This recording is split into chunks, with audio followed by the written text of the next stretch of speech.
In a television studio, shows Phil Hartman and Gilda Radner sitting in chairs. Hartman. Hello, I'm Hill Fartman, and welcome to this year's 6th installment of SNL's Crazy Critics, where one of our in-house critics critiques the last SNL episode. Joining us this week is Gladys Randanowitz, a post-woke, post-feminist author of the serial nonfiction series Scissoring Venus Flytraps. And she is also the host of a post-sound podcast of the same name, where she speaks via sign language without a camera. Welcome, Gladys Radner.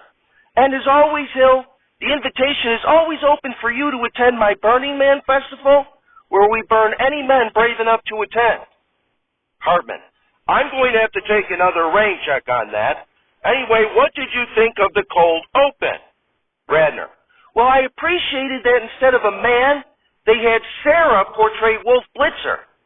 But I didn't like how they had a man, Bowen, portray disgraced George Santos. Nonetheless, he did a great job doing so, especially with his Candle in the Wind knockoff song he sang. Hartman. Okay, and how about Emma Stone's monologue? Radner. The monologue was amazing as it was all about women empowerment.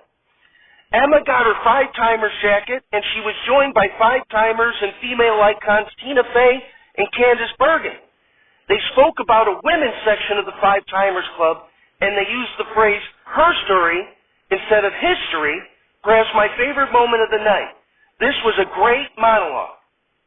Hartman. How about the Lorne cameo? Radner. He's still a man last I checked, but he does run the show that occasionally empowers women, so it was okay. And he finally allowed a woman to host the show.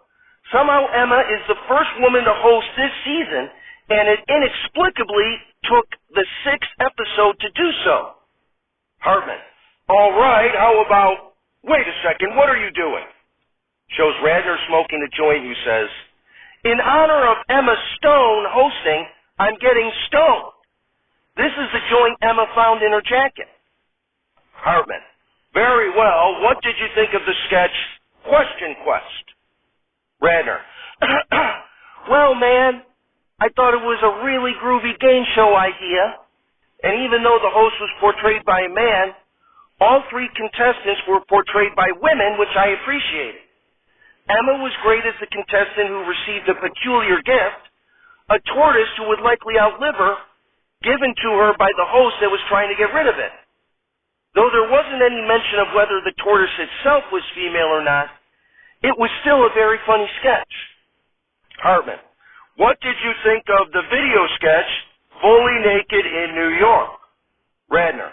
This one was super funny and female empowering, as they had Emma, as well as the 2 Chloes, Punky and Sarah, be stripped naked and express the beauty of the female form while out in New York City. It was magnificent.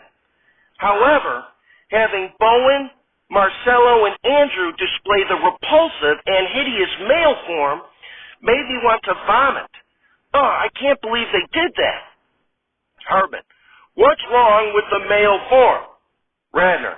Obviously the snuffleupagus penises and those ugly wrinkly ball sacks. Hartman. Fair enough. What did you think of the next sketch, Pine River Lodge Tree Lighting? Radner. I liked that Emma was part of the pathetic band performing for a miniature tree lighting ceremony, but I didn't prefer the use of Keenan and Bowen in the band, when this episode should have stayed focused on the female empowerment angle. Hartman. Oh, come on, are you just going to complain every time a man is used? Radner. Is that so bad? This was a female 5-timers episode. I think it would have been in SNL's best interest to keep it female-centric and to burn all the men faster than I burn this joint.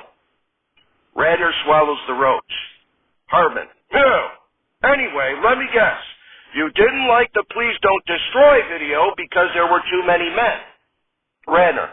That's right, though I appreciated Emma and Punky's hilarious AI technology spoof. But as far as that trio of men, all I can say is please do destroy them. Hartman. Very well. How about the next sketch, What's in the Kiln? Radner. Well, this sketch I absolutely adored as it was all women, with Emma, Chloe Fineman, and Heidi all portraying empowered women doing pottery. However, I didn't appreciate that Chloe and Heidi's creations were off kilter, as it implied female weakness in the art of pottery. Hartman: it's a comedy show, for Christ's sake. Would you rather see a sketch where it just shows three women all making excellent pottery? Radner: would that be so bad? I'm just sick of women being punching bags for jokes. We've been punching bags for men for way too long. Hartman: but isn't it also empowering for women to be comedic? Radner: not at the expense of their pottery skills. Hartman: whatever. What did you think of Noah Kahn's performance of Dial Drunk? Radner: an all-male band. Ugh. It was such a setback for SNL after they had Boy Genius and Tate McRae the last two episodes. But at least the song focused on a man bitching about a woman ignoring it. Hartman: what did you think of Weekend Update?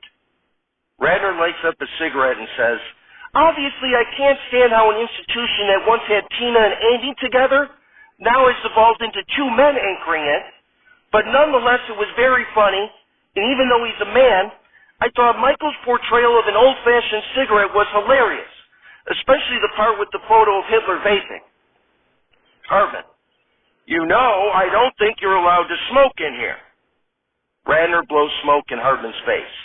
Hartman: anyway, what did you think of the next sketch, Mama Cass? Radner: like the pottery sketch, this one was both hilarious and female empowering, as they had Chloe Trost portraying Mama Cass and beautifully sing the song, Make Your Own Kind of Music. And Emma did a marvelous job portraying a male recording producer who predicted the song would be used in violent montages in the future. Emma really killed it in this sketch, and it was a delight, especially every time the males were attacked. And there was a Joan of Arc reference, who's a hero of mine. Hartman: and after Noah Kahn's second performance, what did you think of the sketch Posters? Radner: SNL has used this trope before, where someone falls asleep and their posters come to life. And I thought Emma did a great job and was very funny as an Instagram model with an unpopular podcast who was out of her depth with the other poster characters explaining to Marcello about how physics are used in everyday life. But why did it have to be a male learning about physics? For too long, physics has been dominated by men, and it should have been a female learning about it. Hartman: well, at least he got an F- on the exam. And finally, what did you think of the final video sketch of the evening, Olay Commercial Spoof? Radner opens a Diet Coke, chugs it, and says, once again, another sketch on a very special night celebrating female empowerment, where it was all women in the sketch, which I thoroughly appreciated. Seeing Chloe Fineman, Heidi, Eggo, and Sarah all splash Diet Coke on themselves and talk about their addictions to Diet Coke was very funny and, more importantly, female empowering. Radner throws the empty Diet Coke can at the camera and says, and dead from the earth, we're not alive. It's Saturday Night Alive, starring John Belushi, Chris Farley, Phil Hartman, Jan Hooks, Norm MacDonald, Gilda Radner, Danitra Vance, and with many other special deceased contributors. Musical guest, Shane Macgowan, and your host, Henry Kissinger. Everybody, Henry Kissinger. Applause, applause, applause. Shows Kissinger on stage who says, thank you, thank you. I was an American politician, diplomat, political scientist, and geopolitical consultant who served as United States Secretary of State and National Security Advisor under the presidential administrations of Richard Nixon and Gerald Ford. I was a Jewish refugee who fled Nazi Germany with my family in 1938. In the United States, I excelled academically and graduated summa cum laude from Harvard College in 1950, where I studied political science under William Yandell Elliott. I played a prominent role in United States foreign policy between 1969 and 1977, pioneering the policy of détente with the Soviet Union, orchestrating an opening of relations with China, engaging in what became known as shuttle diplomacy in the Middle East to end the Yom Kippur War, and negotiating the Paris Peace Accords, which ended American involvement in the Vietnam War. Applause, applause, applause. Kissinger. And while I never hosted SNL, I called SNL once on a Friday night looking for tickets for my son. The Rolling Stones were playing that week.